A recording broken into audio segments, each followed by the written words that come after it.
All right. It says setting up. I'm not sure if we're actually live or not yet. Let's find out.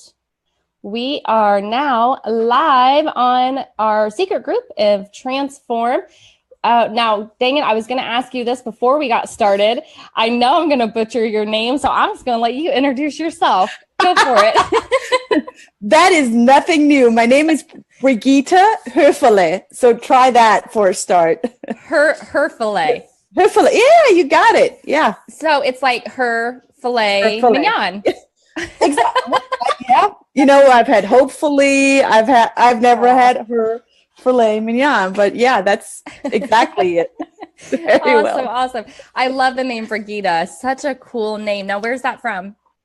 It is a Swedish name, and there's a little story behind it. My mother was going to name me Consuela, and I was born and raised in Germany, and the official said Consuela is not a name. Consuelo is, but that's a male name. So my mom said, well, then we're going to call her Brigitta. And I'm so glad she called me Brigitta, not Consuela. Yes, awesome. Well, I have you on here today because we were having a chat. First off, you were in Holly Porter's book, The 40/40 Rules, correct? Yes. And you were so honored to be in that.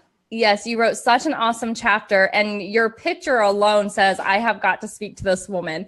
So but then you and I were talking, and you brought up Buyology, Buyology.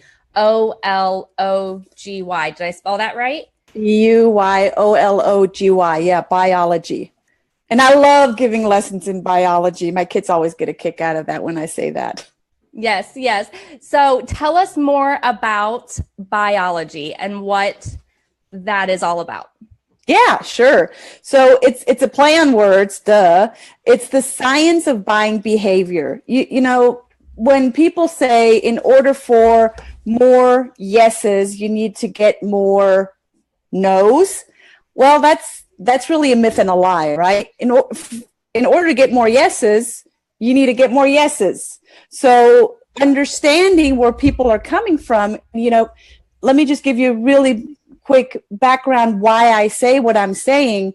I've been in business for most of my life. I've been an entrepreneur. I came to the United States 13 years ago with a business plan in my back pocket. I had no company that transferred me into a different country. I came on my own dime, packed my own stuff, and came to the United States. And it was not well, let's see if this works. It was it's going to work. And I have built teams, I've built businesses, I've sold businesses. So all of that I'm saying, not just out of being book smart, but or having 2 degrees, but I'm saying that I've gone through it. I've lived it. I've failed many, many times. And what I found is what triggers more yeses and tripwires more no's is really understanding where people are coming from. You know, there are all these psychology-based assessments out there, and they're all great, like DISC and Myers-Briggs, and the colors and the animals and the, I don't know, pens and balls, and I don't know what's out there. Now, Holly Porter's doing right now about shoes. That's really shoes. Really good. I love that. Yes. I think right up my alley. But let's go with the shoes. So for instance, you know, it always goes back to 4 personality types, you know, way back to Hippocrates, who puts humanity in 4 temperaments. And that's what it goes back to. And based on that, there are 4 temperaments that I put in boxes. 1 is completely outside the box. That's the action type of personality. 1 is completely inside the box. That's the very blueprint, you know, going by the book. Germans are very much that way. I'm not your typical German anymore. I kind of, you know, recovered from that. Then there's the nurturing kind that recycle the box. And then there's the knowledge type of personality that engineered the box. They measured it and they did, you know, they wrote a white paper around it and a manual and all of that good stuff.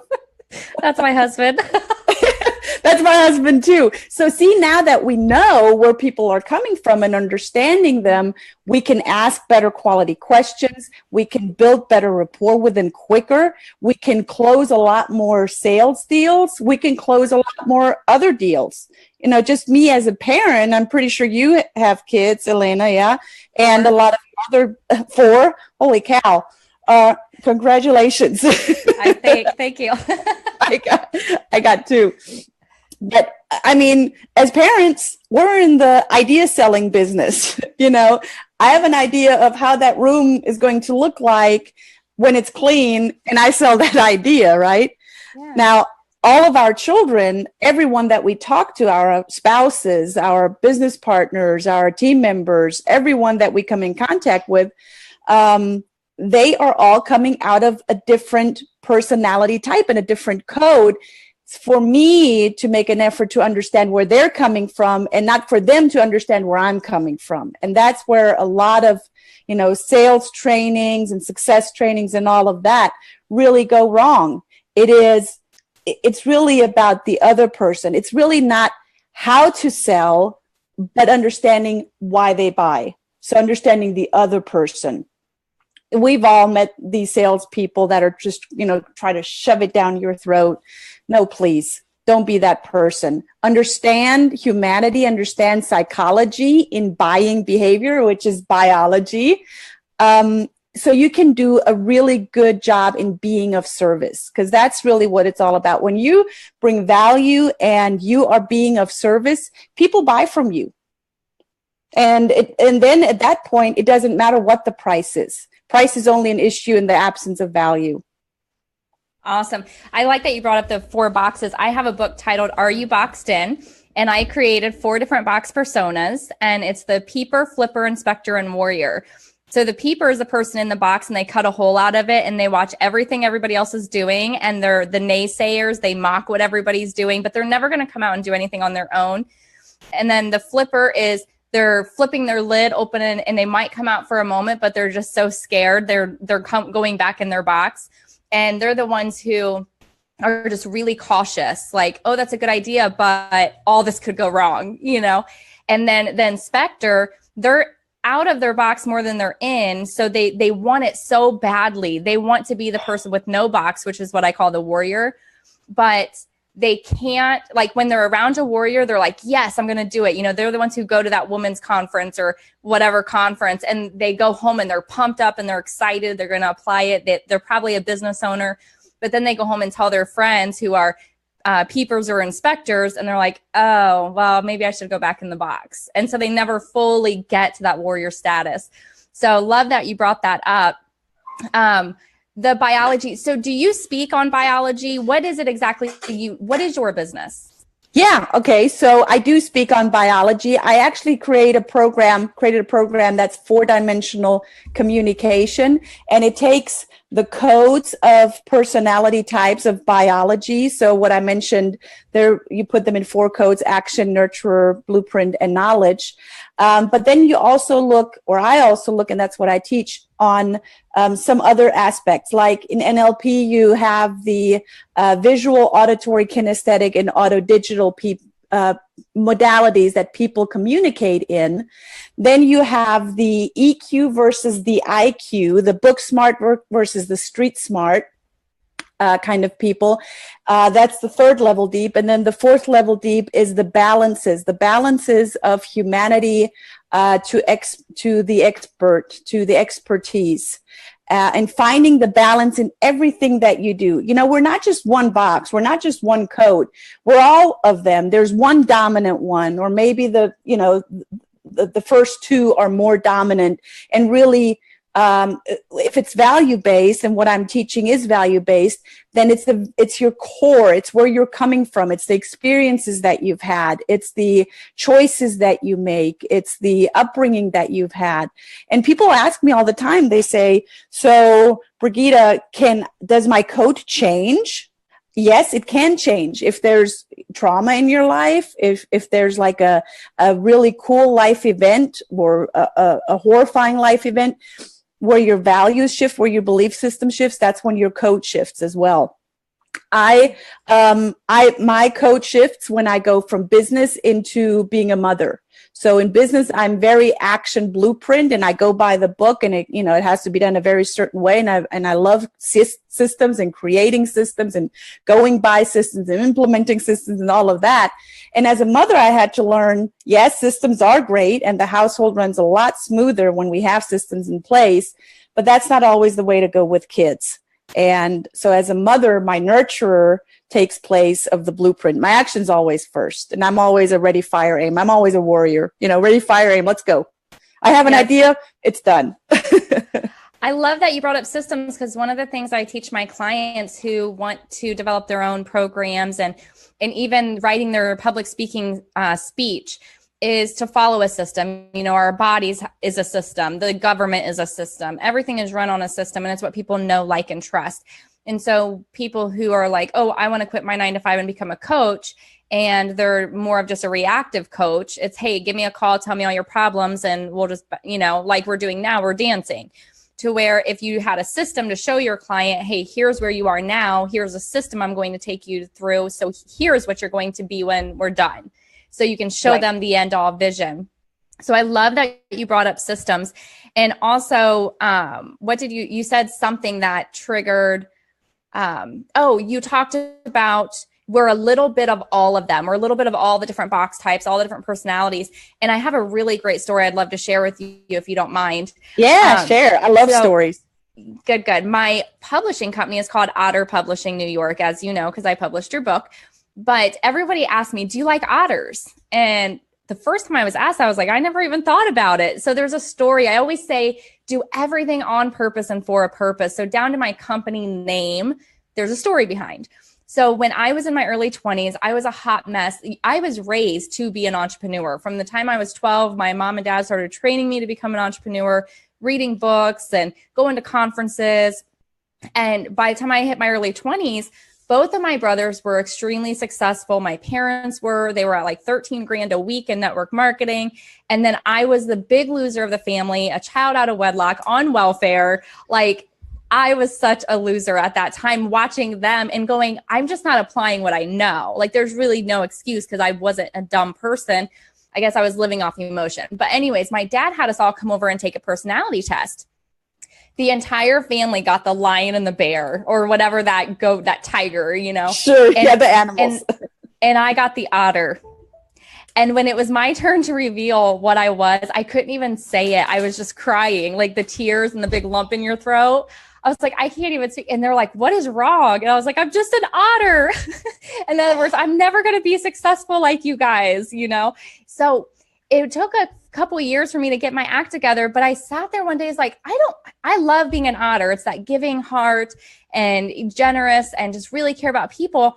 But I can learn to be that tiger or that lion or bear. Like, I can. It might be harder for me because I have to learn it and I have to determine that that's who I'm going to be. And so that's where Otter Publishing comes from, is because I'll always be an otter at heart. I'll always be that. And thank you for sharing that. That's such a cool story. And if I may, with your permission, may I tell that story? Because I love collecting stories. Stories sell.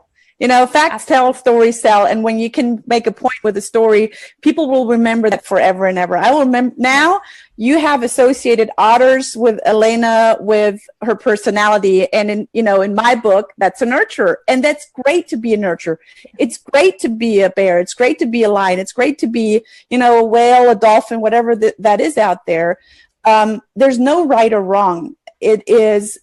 What you said earlier, and I want to tap into that. It's the choice that we make. Do I choose, to be a functional or dysfunctional action? Because there's a differentiation in that as well. I can be highly action, but I can be dysfunctional where I don't get anything done and I'm rolling over people, just bulldozing over people. Or I can be a dysfunctional nurturer where I stay in bed all day and say, woe is me, and feel victimized. So in each code is also functional and dysfunctional. And it's really up to us to make a decision every day new. What am I going to make out of this? Absolutely. So I could listen to you talk all day, and I don't know how much time you have. We really didn't set a limit or a topic or anything. I mean, we just knew we were going to get on and let the world know who you are, because I think you are just so fabulous. People need to hear from you. So we talked about action, nurture, blueprint, knowledge, book versus street smart, which is so funny because I am more street smart. My husband is book smart. Like, it's so super frustrating. So maybe you want to teach me how to deal with that. but you talked about and it's balance. A great balance.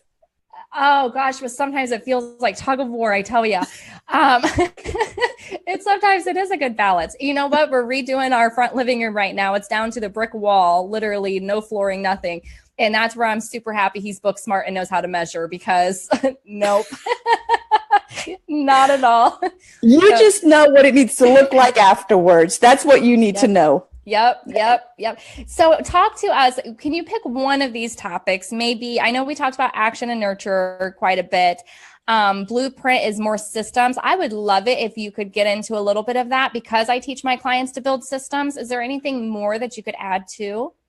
Well, in regards to, so the blueprints love everything that's risk averse. They love budgets. They love, having forms and having everything strategized and systemized. So a blueprint is, a typical blueprint would be a police officer or someone that works in the government that just, loves a 9 to 5. Again, there's no right or wrong.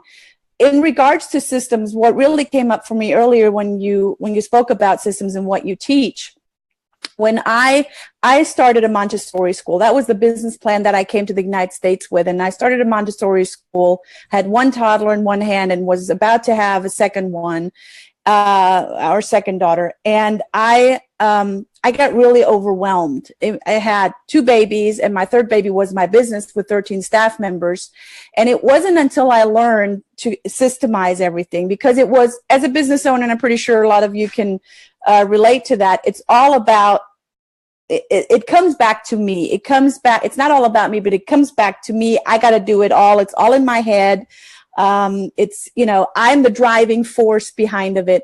And when I realized, let me systemize this, how can I delegate? I started creating systems for each area that I did in the school. And in the beginning, I did everything. I did the whole setup. I did the office. I did the admin. I did everything. And I realized when push came to shove and I was really burned out, I need to delegate. And that's when I started recording everything on my smartphone, every step that I took, and I created SOPs out of that, standard operating procedures. And I hired people and I said, here's the paper. I'm going to walk you through it. If there are any questions, go back to that. And we created manuals around it. And those systems, to this day, I sold the school to 70% last year. I'm still holding 30% in it. To this day, we still have those systems in place, and the staff is loyal. The staff is, it's really good team. The person that purchased the school to 70%, he's incredible, and he loves all the systems I put in place because it makes his life just so much easier. There are people that I work with, and to go back to your question of earlier, what do? I coach. I used to be the lead coach for the largest self-development company in the world.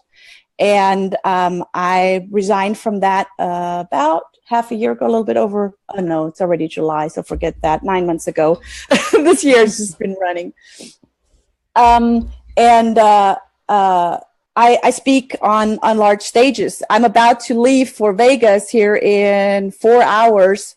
I'm flying from Atlanta to Vegas, and I'm hosting the largest biology annual conference called BankaCon, which I'm really excited about. So I'm emceeing that, and we'll be there for the next week, and I'm super, super honored and excited about that. See, now I went down a rabbit hole, and I really get caught in rabbit holes. And I love going down rabbit holes. It's all good. It is all good. So are you an eWomen member? I'm not, but I will be at eWomen in August. Dallas. In Dallas. Yeah, I'm gonna be there too. Yeah, we gotta meet up. Absolutely. I know they're planning. Some of them are you on the message that's going across? I don't know if there's like 20 of us on there, but they're all planning to go to dinner one night. Yeah, Holly already texted me and said we got to do dinner. Awesome. Yes. And then when do you fly in? Are you flying in on Tuesday or Wednesday? I'm flying in. I'll be there for the 2nd, the 3rd, and the 4th. And then I'm flying out late on the 4th because I'm at a wedding. on that Saturday, unfortunately, but it's a very good friend's wedding, and I'm honored to be there. Well, my birthday's Saturday. I'm so excited to be there. So many people have asked me, you know what I'll do? I'll bring one of the books. I have one right here. I'll bring one of the books and have everyone sign it. Wouldn't that be a great idea? Yes, absolutely. Definitely do that. Well, my birthday is Saturday, so I was going to see if he's going to be there for my birthday. Bill. Oh. Well, we'll just have to party even harder before. Yes, Friday night. It's on. So, Holly and I are staying all day Sunday. We don't fly out. I don't fly out till like 8:30 at night on Sunday because we're going to have a big shopping day in Dallas. Oh, so, nice. Yes, that would be nice. Yes, shoot, but I'm glad I know you're missing the 2 best days of conference. No, I'm just playing with you. So do you speak a lot then? Yes, I do. Yeah. I was invited, woe is me. My life is so hard. I was invited to go down to Naples, Florida and speak there for Edward Jacobs, their quarterly get together. Naples, Florida is a really cool place, and it's tough what I do. I know. Well, just a little bit of background. I spent all my 20s, like once I got my stuff straightened out in my early 20s, I spent the last 75% of my 20s traveling and speaking for network marketing companies. And I loved it. They would put me in hotels on the beach and I'd go out on the balcony and sit. And I'm like, this is the life. I get paid to come talk. And some of them would let me bring my family. So my family would play at the beach all day. I'd go speak, come back and play at the beach. Like, that's right. Yeah. It is super fun, super fun. So how long have you been speaking? And are there any tips because my clients also are working on getting out there as a public speaker. A lot of them right now are pay to play. So what are some tips that you can give to them to really get out there? Well, first of all, your network is your net worth. Be out there, be known, stand out. You stand out, Elena, with your glasses and your beautiful hair and just the way you carry yourself. And people say that about me as well. Stand out, have one thing that is signature you that people immediately, I'm going to be at eWomen and people will not be able to pass me. They're going to say, hey, you were on that Facebook Live. Hey, I saw you on this stage. Hey, I saw you. Be different. And it doesn't have to be big and it doesn't have to be super bold, but just have one thing that people can recognize you by in your exterior.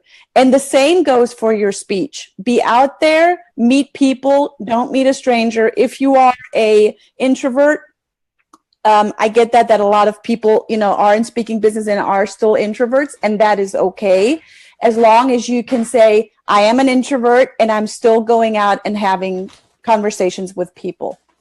And that is just, one thing. What is your message and why are you different than anyone else? What's so good about you? I absolutely love that. And you know what? I was not going to go to eWomen conference, but everybody was messaging me that they want to meet me. They want to write a book. So last minute, I got my ticket. I was like, I better go because everybody wants to meet me. So whatever I'm doing, if it's my glasses or my hair, it's working, so right? That's great. But I am out there a lot. I love that you brought up being introverted and extroverted because I was an extrovert my whole life. And then when I started doing my business, it was one of those where my friends who knew me as I was were like, oh, what are you doing? And the naysayers just came from everywhere. And it really, really hurt me emotionally, like really bad. I mean, I have my autobiography and I don't need to go into all the dirty details, but it was a miserable part of my life. But I kept going. I kept building my business.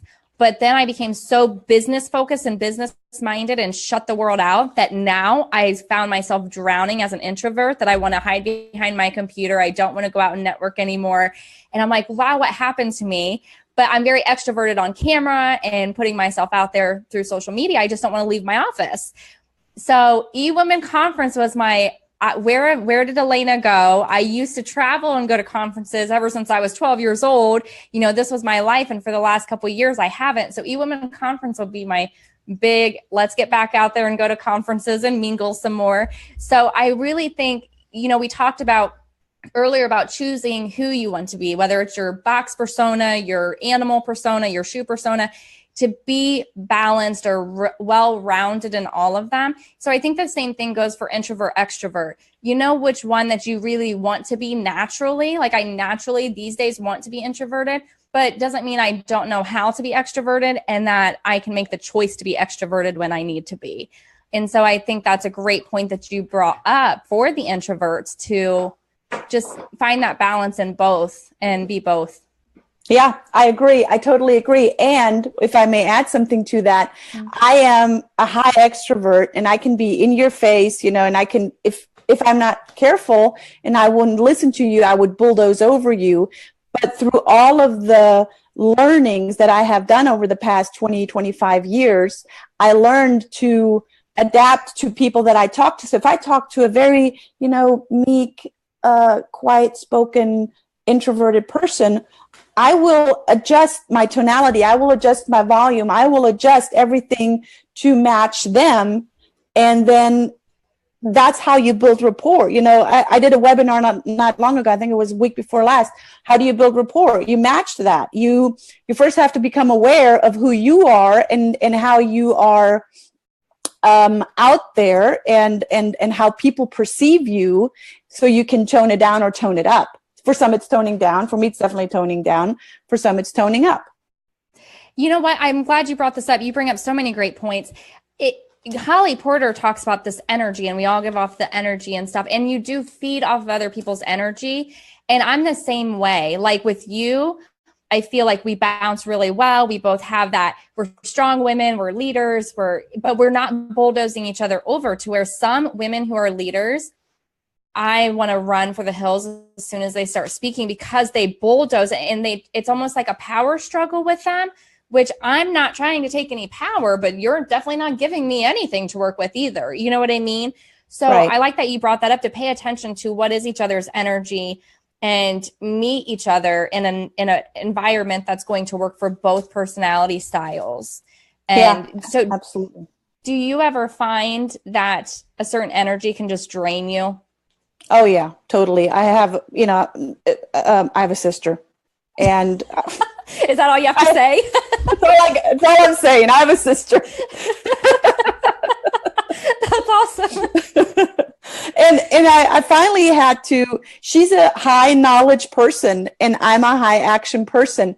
The likes of actions are the dislikes of knowledge. So we're like a minus and a plus pole. Or a minus and a minus pole. We're just constantly, you know, butting heads. And she drains the energy because everything is negative. Everything is, and that's a choice that she makes. So I had to make a choice of how much am I going to communicate with her. And that hurt. And it was painful. But now now that it's limited, we do so much better. But yeah, we you know, there are, I call them energy vampires. They just suck the living daylight out of you. Awesome. And do you find that they're always more negative, the ones that suck it out of you? Or do you find that some of them are just overpowering? They can be overpowering. They can be, you know, can be male or female, usually very A-type, dysfunctional A-type, that are just bulldozing over you, that are just, you know, they're afraid that they're going to miss out on whatever they're going to miss out. And I just... At that point, when I have someone like that, or if I have someone that's really, really negative, or always naysaying, or always saying, but, you know, I get very quiet and I just nod, or I just listen. And then I might take a step back, and then I might take another step back. I don't get into a whole lot of conversations with people like that anymore. I have a choice. Yeah. So a lot of people who are energy suckers, they really have no idea. Like they're really walking around very ignorant about it. So maybe I'm one of those people and I don't know it. So what for somebody watching this, who they're sitting here going, oh my gosh, I don't want to be an energy sucker. Am I? I don't know if I am. How would one come to that conclusion? I mean, I have what I would teach or say, but I want to hear from you. Do you have a way that somebody could really do some self-reflection and realize that, hey, we're talking about you? Yeah, absolutely. So I'm definitely, and I can always only go from my experiences and from my persona, I'm definitely an energy sucker for some people. And those are usually the people that feel intimidated by me. Okay. And that's, I realize that because I ask for feedback. I go out there and I ask people, how am I perceived? And then I need to make a choice. Do I want to change that, or am I okay with that? Can I adapt my communication skills? Can I adapt, sometimes with women like you and I, it's confidence that is being mistaken for cockiness. So what I suggest to people that are, self-reflecting, am I that energy drain? Well, I'm going to go back to the 4 agreements. Don't take anything personal. Reflect on yourself. What works for you? What doesn't work for you? Ditch what doesn't work for you. If you pay attention to who's saying that you're an energy drainer, and then make a decision out of that, because nothing has meaning but the meaning that you give it. And pay attention to, how much do these people mean to you that are saying you're an energy drainer? And then make a decision from there. But I'd love to hear your side. I absolutely love that. You said it beautiful, and that's why I didn't say, because I knew that you were going to just probably make mine look stupid. But no, I think they're both good. I think it's both aspects. But mine is watching body language. If I'm talking to you, and I've done this to you on this call, I'm sorry, but I was looking at my phone. That was not me having body language towards you. I have us up on live so I can see if any of our members are commenting, which we have a lot of viewers. But in a typical situation, I love to people watch who are in conversation, and one is usually da, da, da, da, and the other one's like backing away, like they're trying to tell you something. So mine is the body language immediately. And there's been times that I've noticed that somebody wasn't interested. Maybe I was just 2 different personality types or something I was doing, to where I'm like, I would end the conversation because I could tell that they were uncomfortable, so just being able to pay attention to that. And if you're starting to make yourself uncomfortable or make somebody else feel uncomfortable, or you can tell that they're not really paying attention, they're looking away, they're itching, they're fidgeting or whatever, then just end the conversation and walk away. Like, don't try to fix it. I mean, they're done with you at that point, Yeah. So that would have been mine, but I absolutely love how you said that. And I also wanted to bring up confidence, and mistaken for cockiness. I was so not confident my entire life that I literally got to a point, like, I hate feeling stupid. I am so tired of feeling stupid. I'm so tired of feeling unsure of myself. I'm just not going to feel that way anymore. Like, I just refuse. I just refuse. And so when I would do something stupid, like to this day, I still do things that are stupid. Yesterday, in fact, I did something so stupid. My husband goes, honey, sometimes you're the windshield and sometimes you're the bug. Like, well, I love you too, honey. I never heard that quote before. So that's actually the quote on my Facebook page today. I was like, that was awesome. But before, man, I would lose sleep at night because I felt stupid over something I did a week ago. And it got to the point, like, I'm not going to feel stupid. I'm human and I made a mistake. I'm moving on. Like, I just don't want to feel stupid. And so you do meet some people who they don't like confidence. The confidence, they're like, oh, that person's cocky or full of themselves or whatever. Or they just made a decision that they don't want to feel stupid anymore. And it really is a decision. You have to make the decision. And the emotions are going to come in and you're going to say, nope, I'm not feeling that way, and push it back out and move on. And before long, it just doesn't really happen that much anymore.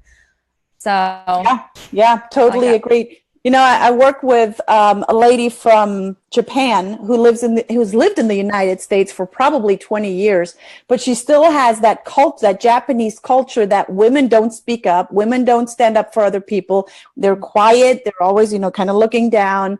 And I've been working with her because she's building her brand. And I said, that is one thing that, if you want to really break out of that, you're not going back to Japan. It's part of your culture. And it's that core, that belief system.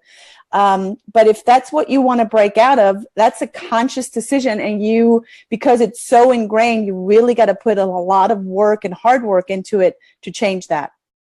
Yep, absolutely. And that goes back to conditioning. We're all conditioned to think and believe and behave a certain way. And that's when I created the 4-box personas. In that book, I teach about conditioning and why, the peepers conditioned to be a peeper, the flippers conditioned to be the flipper, and so on and so on. And so it's about, one of the quotes that I made up that I put in there is anything that has been conditioned can be unconditioned. You know, it's not going to be easy. In fact, it's probably going to be hard. You might throw a tantrum and scream and cry and want to quit some days, but you can uncondition whatever you want. And one of the ways I prove conditioning, and I often do this in my speech when I do a presentation, is I ask the audience, I say, raise your hand if you believe that your mom's cooking is the best cooking ever. And you know, every hand goes up. Probably because they're afraid their mom's going to watch the replay or something. I don't know, but their hands go up. And then, so I proved to him, I'm like, you're conditioned all the way down to your taste buds. The reason you think your mom's cooking is the best is because you grew up on it. It's what your taste buds know and what it's used to, and it's the best, you know. And then if our taste buds are conditioned, we're conditioned everything. And so another great example is I was raised that tattoos are bad, they're trashy, don't get tattoos. And so when people would ask me, do you have a tattoo? I'd be like, nope, I don't have any. And I was so proud of it because they're bad and they're trashy. And just last February, I was like, I've always liked other people's tattoos. Do I even believe this? So I went and got me my first tattoo. Well, congratulations. What is it? It is, let me see, do you want to see my ugly feet? I haven't done my toenails, but it's a calla lily. That's gorgeous. Thank you. And so I'll stop showing everybody my foot now, but it is a calla lily because that was the flower we had at our wedding. And then it says oh yeah, awesome. Yes. So, and then it says my husband's name underneath it. So I came home and surprised my husband with, I told him, I said, now you mess up, I'm getting a second flower to cover up your name. I was just teasing him. I'm not going to do that. But yeah, it's just one of those things. I realized I was conditioned to believe that about tattoos, but I never really thought that for myself. So it is sometimes taking inventory of what you believe and what you think and saying, do I truly believe this way? Or is it something that somebody told me time and time again that I just adapted to? Right. So yeah. I actually had this very similar conversation this morning when I got my hair done with my barber, and it really goes back to conditioning and what we have experienced in the past that conditioned us, or what we have heard as young children that has conditioned us. It's either something we heard or something we experienced ourselves. Yep. Well, I think we have had some great conversation today. We have lots of followers. We have lots of people watching. Michael says, I love watching body language. Just read Alan Pease's new book on the topic. Are you familiar with Alan Pease? Yes. Okay. Yeah. That's where I first got into body language. I saw one of his videos that he did back in probably the 80s. I mean, it was like very fuzzy and fun, but I got a lot of my teachings on body language from him. So absolutely. Jennifer says conditioning also relates so much to how you feel about yourself, your self-talk. Absolutely, it does. So Holly Porter says hello, and everybody else is just enjoying the show. Hi, Holly. You know, in body language, if you go by the Moravian communication structure, body language is 55%, 38% is tonality, and only 7% is words. Yeah. So, you know, that's why I love that we have this Facebook Live now, that we have Zoom, that we have all of this technology, because used to we just had the phone, you know, and there was 7% words. Yikes. 38% tonality, 55% body language. That says a lot about you and how you build rapport with people. It rises or falls with that. It does. And I will say with facial expressions, that is my hardest challenge. I have this natural ability for my nose to go up right here funny. And sometimes I watch these videos back and I'm like, I'm looking at this person like I smelled a fart or something. Like, it's terrible. And I'm not really meaning to do it. I don't know why, like, my nose does that thing. And so I'm very conscious about that, of trying not to let that happen, or I will look at myself and be like, dang it, I'm doing it again, you know? So I have to play with my facial expressions. And really, as a public speaker, have you ever really noticed somebody in your audience where you're like, oh my gosh, I'm torturing them right now because their facial expressions look so bad? And then I choose not to look at them, or else it completely distracts me. And then I think back to, again, the 4 agreements. Don't take it personal. Don't take anything personal. Nothing has the meaning that you give it. So I'm not going to look at that person anymore. Yes, I had this one lady, she sat literally like they were round tables and she was at the first round table close to the front right there. And she literally looked like she hated everything I was saying. And she would even whisper to the person sitting beside her. Her arms were like she hated me. And afterwards, she came and bought every one of my books. I'm like, and she talked to me and she loved me. And I was like, girl, you need to work on your body language and facial expression because I thought you hated me and were talking about me the whole time. See? Again, 4 agreements. Don't ever assume. Don't ever assume anything. Yeah. Assumptions can be tough, but good for you. Yeah. I just quit looking at her, but it does get to that point where it's like, well, I don't want to feel how her body language is making me feel. And I'm the speaker and I have to keep going. But I mean, back in the beginning of my speaking career, I would have sweated myself into a fumbly mess off that stage because of that one person doing that, to where, it doesn't bother me today, but I did notice it. You do notice that stuff. So yeah, you do. You do. But that's why we're professionals. Well, Yes. So we talked about so many great things. I don't even know what we could have left out. I think they got a little bit of teaching and systems and public speaking and body language and everything. So let's really talk though about how can people work with you? Who is your ideal client and what kind of people do you work with and what are some results that your clients get? Yeah. So thank you for that. So my ideal client is the woman between 35 and 45 that is a C-level or entrepreneur, juggles everything, household. As you can see in the background here, I'm still trying to juggle my household. We just moved a few weeks ago and I broke my wrist. So that's for juggling. Household, children, cooking, a home cooked meal. Being highly successful, networking. That's my ideal client. However, I have an OBGYN as one of my key clients. I have a rabbi, mind you, I'm German. I have a rabbi as a key client. Very interesting people are finding me that I work with on a one-on-one. So you can work with me on a high-level one-on-one. Actually, I just posted a testimonial of one of my clients today. She's 60, don't want to do it wrong, 63 or so. And when I started working with her 1.5 years ago, her relationship was gone. She was a broker, a real estate broker. Her team was falling apart. The relationship with her children were not good. We started working together. She was broke. She wouldn't get a loan. It was a hot mess. And we started working together and we started looking at some of the patterns that were running her belief system that didn't support her. And sure enough, that one pattern that we elicited changed. When we changed the pattern, it changed her relationship with her husband. It changed the relationship with her children. It changed the relationship with her team. She now has a loyal team. She just bought a condo in Florida. She's out of California and she really, really wants to move to Florida. She has her own bank account. Her credit score went up over 700 within a year. I mean, overall, this lady, go on my Brigitta Hoeferle Facebook page and read the testimonial there. She sent that to me yesterday in text message. And I was like, oh, I just love working with people. I go in and I train corporate teams, on Buyology. How can they really increase their sales up to 300% without shoving their product down the throat? And really get interested in listening and why do people buy and what is it that their avatar, that their target market is buying, and really getting interested in building rapport with the buyer. Awesome. Yeah. Wow. So Brigitta Hoeferle, that's my website. That's my Facebook page. You can find me if you just Google Brigitta Hoeferle. I actually Googled myself, and I encourage you all to do that. Once in a while. Yeah.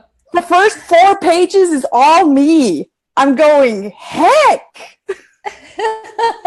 Well, I'm going to Google you and we hang up. Yeah, and then I'm gonna start sending you links to yourself, like randomly. Oh my God. I'm gonna start being this creeper that sends you. Should have not said that, maybe. Yikes. I'm Yeah, just kidding. there's some old TV footage where I was interviewed like in a college TV at the very beginning of starting my business. There's some hysterical videos out there. I love it. I love it. Yes, I'm sure I don't want to Google myself either. From when I first started doing videos, I'm like, I hope they never are seen again. They were so bad. I used to tape my notes right up beside my camera and then pretend I wasn't looking at them and talk. They're horrible. They're horrible. But you got to start somewhere. So I'm going to end on this. And I wrote a chapter in Cindy Hendricks' book. And I heard you say people who are juggling a lot, and you talked about juggling quite a bit. My chapter is called Juggling Chainsaws. Oh, nice. So that might be good for you to use. It's just a chapter title for me, but if that fits somewhere in your brand, I think you can do a lot with that. So, well, that is it. So, what's your email? What's your website again? Maybe we should spell it so they know. Yeah. So email is Brigitta, Brigitta,